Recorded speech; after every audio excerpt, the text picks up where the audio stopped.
How's it going, everybody? It has been an interesting couple hours, well, 24 hours in the theme park world. So let's talk a little bit about all of that.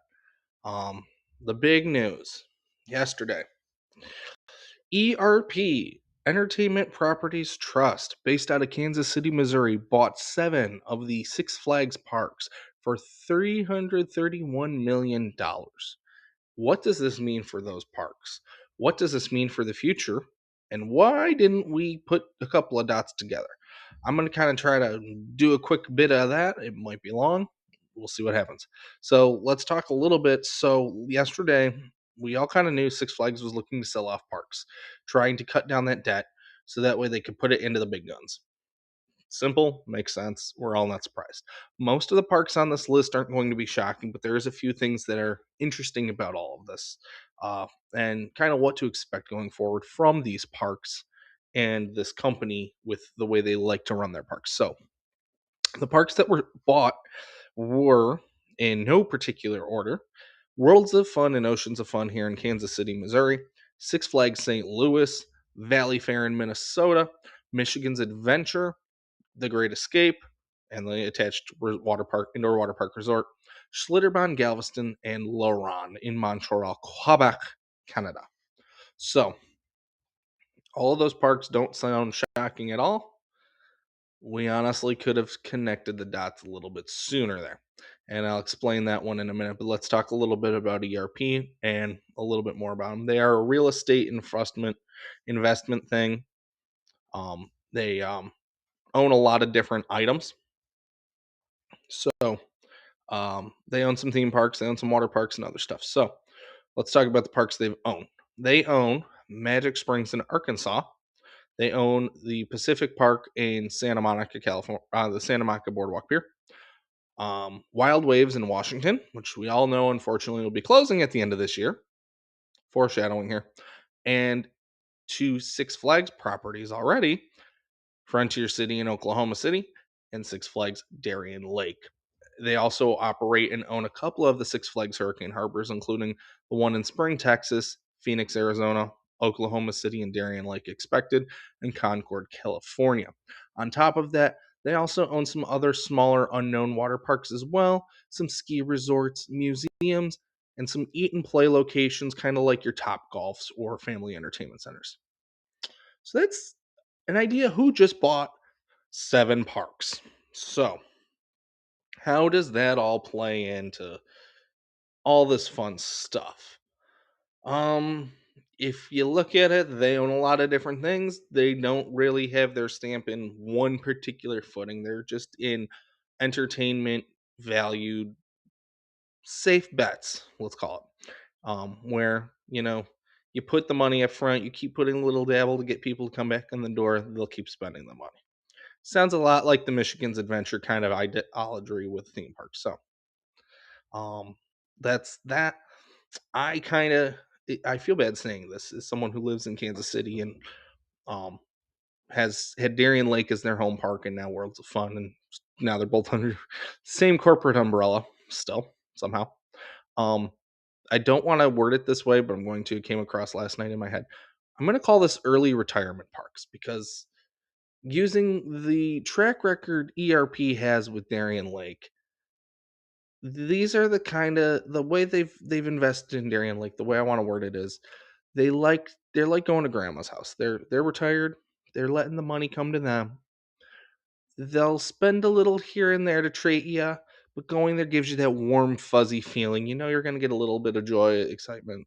You know the sweet treats, all the good stuff. That's kind of the way I want to word this ownership, at least based off of what we can see. I'd love to be wrong. I hope I'm wrong. I'm praying I'm wrong.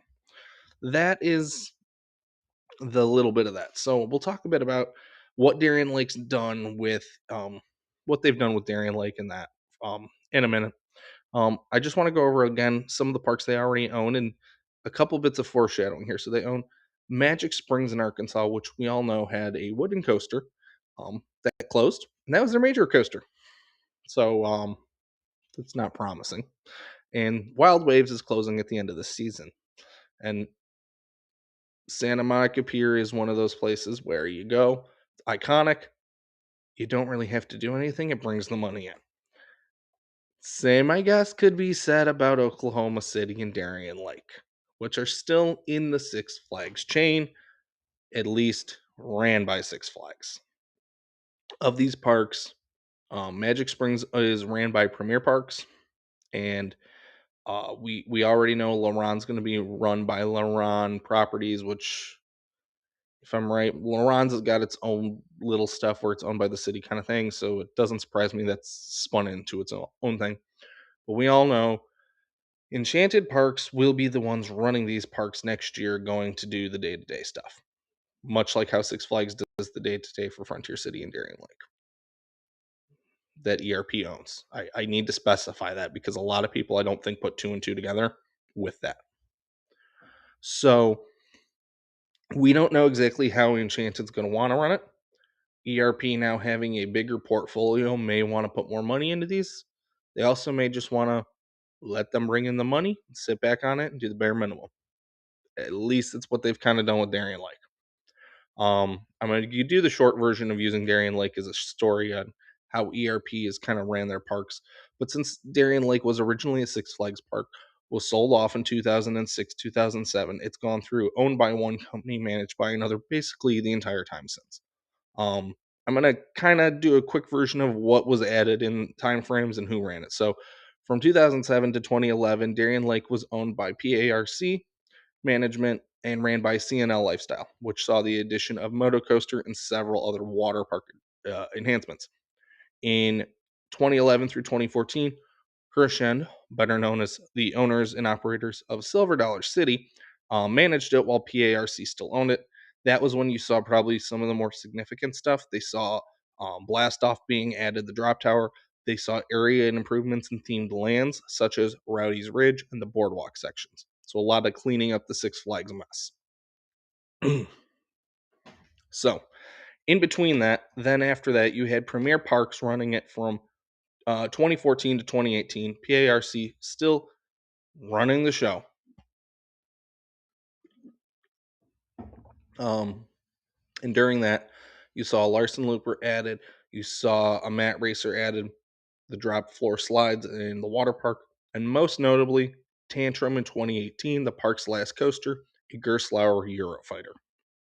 And I bring that up specifically because that is a small, clonable, cheaper coaster you can plug and play in just about any theme park.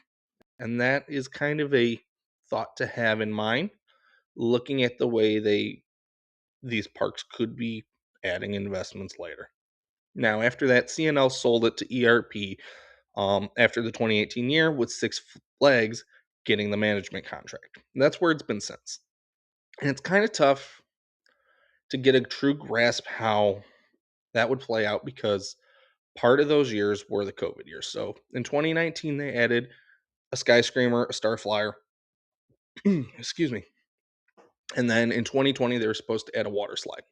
That didn't open until 2022 because New York basically was like nothing's allowed to be open. 2020, 2021 was it opened very late, that kind of thing. It didn't make it worth it. That was all they've added into that park, other than some limited stuff that you could see.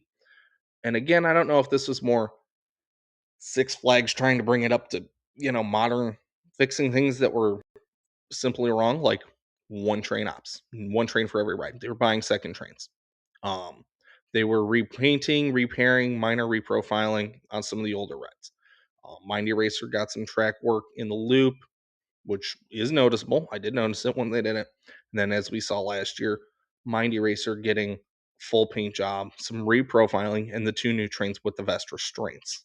That's kind of like the smaller improvements, which were needed. And then the more notable thing that's been going on since 2022 was Predator getting the Titan track that it's been getting every year since, and eventually should get a full retrack by the end of, I think, 2 more seasons maybe, because they're doing it in chunks. That's the smart way of, hey, we want to retrack the whole ride, but we don't want to pay it all at once. We'll do it in spurts. So with that, You kind of get an idea what they've been doing for the better part of the last 6, 7 years owning Darien Lake. And obviously in Frontier City, they've done minor additions, if that. I don't really, it doesn't help. It's a smaller park, but it kind of gives you a precedent of what to expect, I guess. So, um, that's where my brain's kind of like, okay, I can see where we're going with this. I can kind of piece together what to expect that I don't think everyone's fully going to be ready for.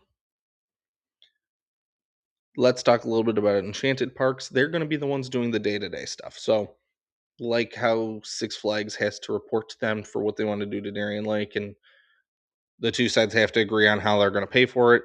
I'm assuming same structure here. I'm just guessing that's how it goes. I can't that or ERP's like this is your budget, pick how you want to spend it, whether you want to do it on improvements, new attractions, whatever. I don't know. That's the behind the closed doors we as uh amusement park enthusiasts and fans and coaster enthusiasts and speculate. We don't know the inner workings. But we can guess that's probably how it is based on any time if you've ever worked for a job or a company. You need to do something to fix this or to improve this. You have to go through a chain of command to finally get it done. My guess is it's a similar situation. Let's talk a little bit quickly about Enchanted Parks.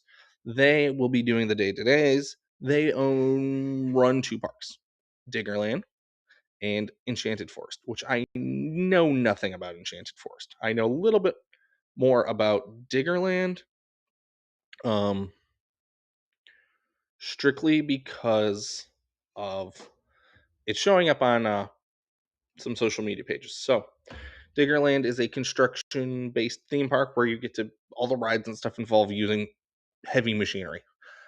Given that, we can assume one thing Enchanted Parks is going to take safety very seriously, and everyone's concerns about that kind of thing can hopefully be put to the wayside. That's the easy, beautiful blessing here. As it goes for the rest of the stuff, it's going to be interesting to see how they all choose to do it. Now, what we know about this year is it'll be as business as normal for the most part. You're still going to have your gold pass work at all the parks. They're still ironing out the kinks about the dining plans and all that, which makes sense. That's the, I guess, gray area, let's call it, because the other company is going to be paying for it. But if you're using the other thing, that no one's making money, and that's I have a feeling that's where that is. At least the pass is okay. Get you in the door. You're still going to spend. They're looking at it where people are going to still spend the money on the games, the lockers, the merchandise, the food, all that crap. So let's talk a little bit more about um, what else to kind of guess with this. So, with this, it's kind of interesting to me because I've been, Darien Lake was a home park. So, I know exactly what they've kind of done there, as I just explained. And I've watched a couple other YouTubers who live in Buffalo still, and they talk to Darien Lake management and they ask about additions. And not that you can frankly be upfront about it. No one can be. That's NDAs and all that stuff. They tiptoe around it, but they also kind of allude that there's nothing really crazy on the table, and that comes down to give me an idea that this is going to be more of the same. Um, because if they barely want to put money into the one place they own now, what makes you think now that they own more? They're looking for properties that bring in the money with minimal effort. And Michigan's Adventure is a prime example of it. And if you look at the fact that three of the lower tier Cedar Fair slash one of the lower tier Six Flags that they basically did that, it makes sense. So everyone going, we're going to get our RMC at Worlds of Fun, or we're going to finally get our invert for Valley Fair, or maybe Six Flags St. Louis will finally get something good. Let's all be hopeful. Let's all be grateful that our home parks aren't closing and going the fate of Six Flags America. Don't expect a lot for this season. We all know it's going to feel the same. And with that, my advice, my wish for everybody is this: go in there, enjoy the memories, It might be the last time you walk in with your kids or with your buddies and you see Snoopy and Woodstock or Batman and Superman or Bugs and Daffy in the park. Because let's be real, unless by some wonderful miracle they decide to give them a subcontract to keep some of those, in 2027 they're gone. Let's try to go into these parks. Let's try to preserve what they were with our pictures, with our photos, with our vlogs. That way, not only are we holding the memories of what we know these parks as the ones who grew up and went to them and started sharing them with our families and our friends, but then, if we want to be analytical later on, we can literally pull the footage out and see the change in real time. So don't expect a lot for this year. It's going to be kind of a weird transition year. And then next year, I'd say more of the same. I'd say 27, maybe 28, 29. I keep forgetting it's 2026, is when we'll probably see the first steps of where this changes in the investment. That's that. Now, there is an interesting thing I did think about and notice here about all of this. And that comes down to about a month ago when Six Flags broke down the gold passes into regions. And if you look at the sale and you look at those maps, we all should have seen the writing on the wall a little bit sooner besides when the trademarks came out. Because the way they divided the regions, you can kind of tell what were the keepers and the losers. And a lot of these all came out of one region in particular. So I'll kind of hover through them. So the West region includes the Six Flags Mexico properties, as well as Discovery Kingdom. It's attached, or the Hurricane Harbor in Concord. California's Great America, which we all know, is on borrowed time. Half the reason why I'm heading out there in a couple of weeks to go get to it before it closes. Magic Mountain, Knott's Berry Farm, and Hurricane Harbor in Glendale, which ERP already owned. So that's kind of interesting. Some of these are still staying in the Six Flags.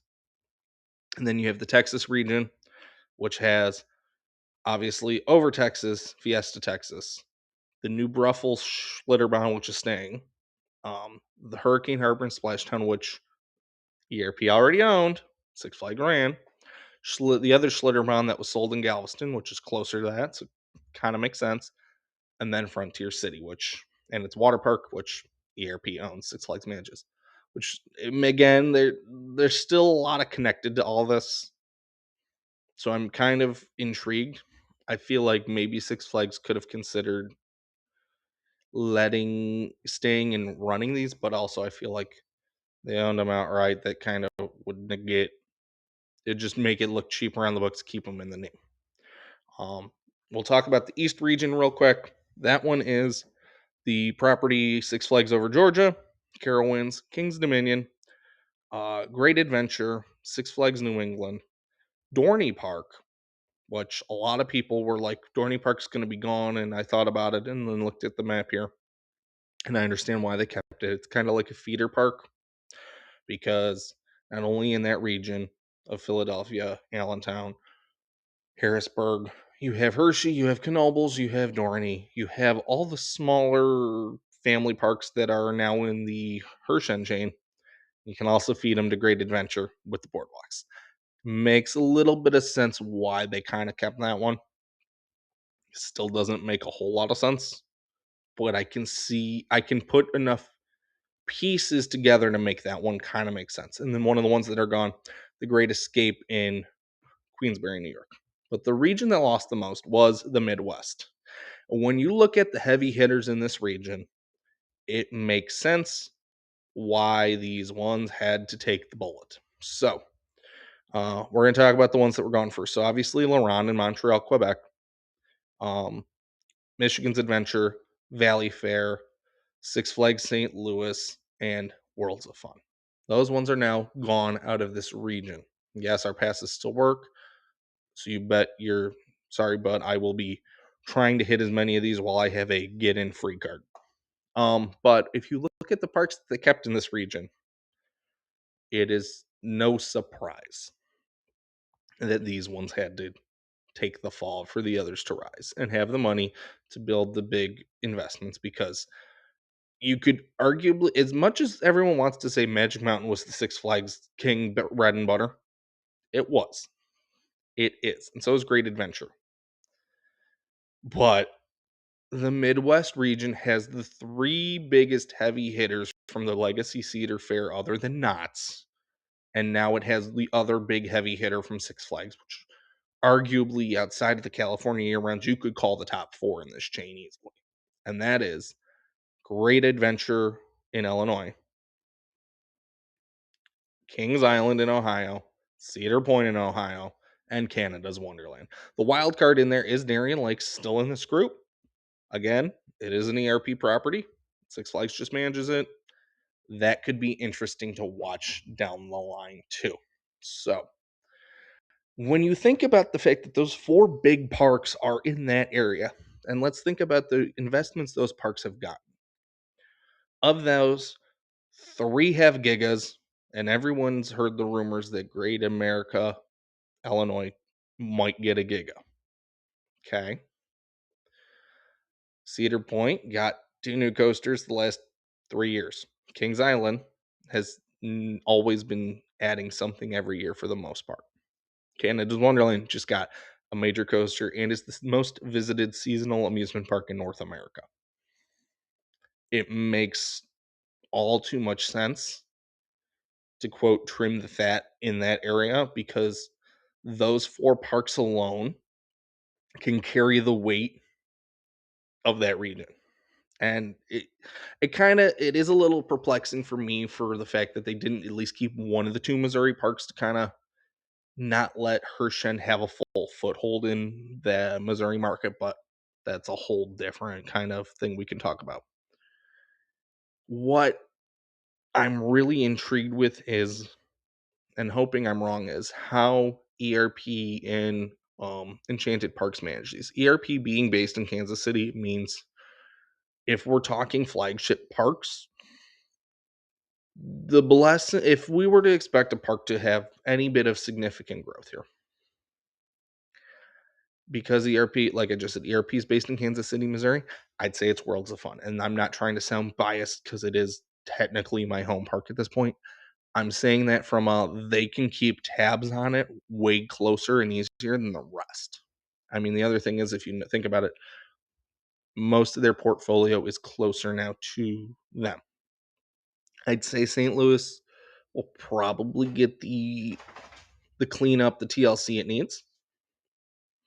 Maybe finally get some of those wooden coasters, get the retracking like the boss needs. Don't get, I'm going to be real. Don't put your hopes up for the big, shiny new things. Just based on the looks we've gotten out of Darien Lake, which is putting the minimum effort in and then watch some return. Darien Lake's also a little bit of a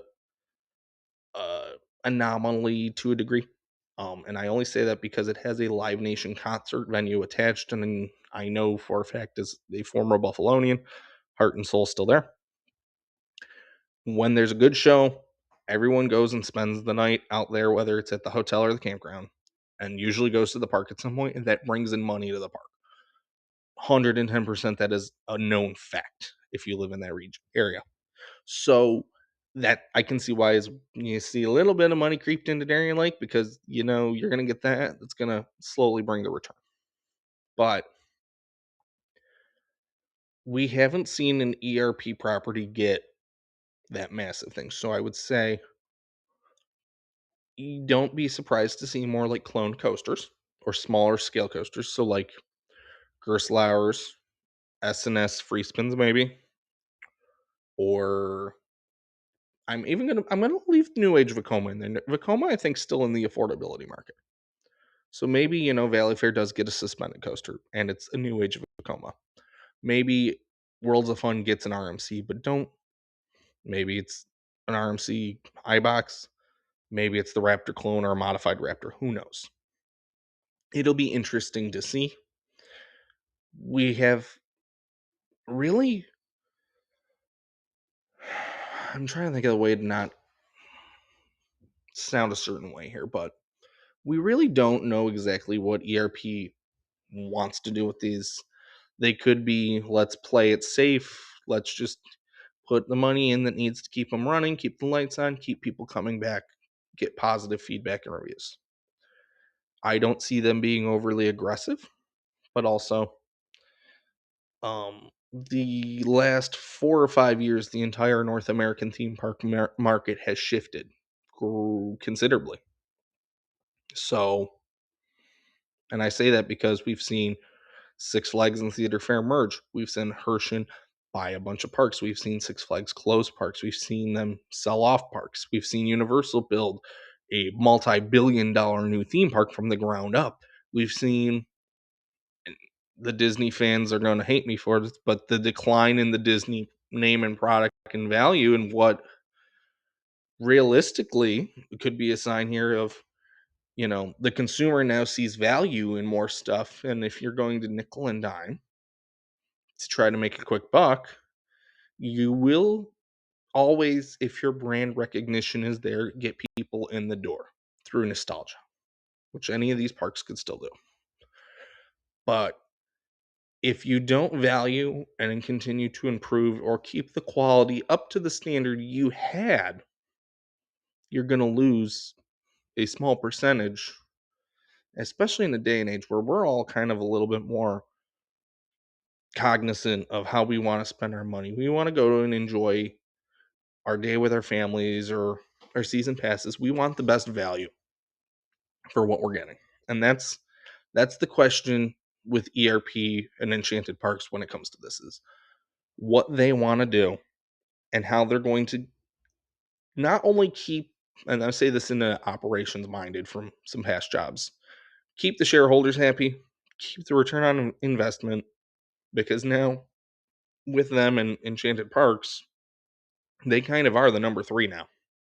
Six Flags is one, Hershend's two, they're three. And then, SeaWorld United and or SeaWorld United, whatever the heck they are, Disney and Universal are the two others. And then there's a handful of independents in there. So it'll be interesting to see what route they choose to take with how they want to run the parks, how they want to improve the parks, and what they want to add. And like I said earlier, and I'm going to kind of try to wrap this up here, is for everybody to keep an open mind, be realistic. We won't, like we said when Six Flags and Cedar Fair merged, it took us 2 years to get to the point where we are now, and we're still figuring it out. And in that time, we lost how many coasters at how many parks? We lost a park. We saw parks get split up. This new thing could take another 2 years before we really have an idea what the future is for any of these parks. So, if the best advice I'll leave you with is, if these are one of your home parks like me, like I said earlier, go into them, enjoy them for the way you've known them all along. Make sure you document it if you want to keep that memory alive, because it might be a little different next year. Continue to go in with an open mind and enjoy it. If you want to see the park be successful, you gotta give as much as you take. I know us amusement park and theme park enthusiasts buy these passes and feel like we have the keys to the kingdom. And a lot of us just go in, ride the rides. We have our dining plans, if you have that, and that's it. You don't buy the merch. Maybe you do. If you're like me, you usually at least get something to remember it. But if we want to see these parks be successful, if we want them to give us new rides, we got to be able to put some money into it too, other than just our passes. So if you want to see your park's success in the next couple years, we got to go in. We got to have fun. We got to spend a little money. I know we all don't want to, but it's part of life. And we will see probably in 2 years the beginning of where this starts to take us. And hopefully these parks have a good future. The best thing we have to also remember is we all still have a home park. There are people out there who don't. And I'm going to leave it at that on that note. So if you made it through the end of this video, hopefully this time it recorded, because the first time I didn't. I want to just say thank you. It's a long one, a lot of rambling. Um, and as always, thank you guys for watching and the support. Um, this is kind of the fun side hobby. It's not the moneymaker, but it's fun to engage and kind of do stuff like this now. So once again, thank you all for watching. God bless each and every one of you. This world's crazy. World can use some positivity out there.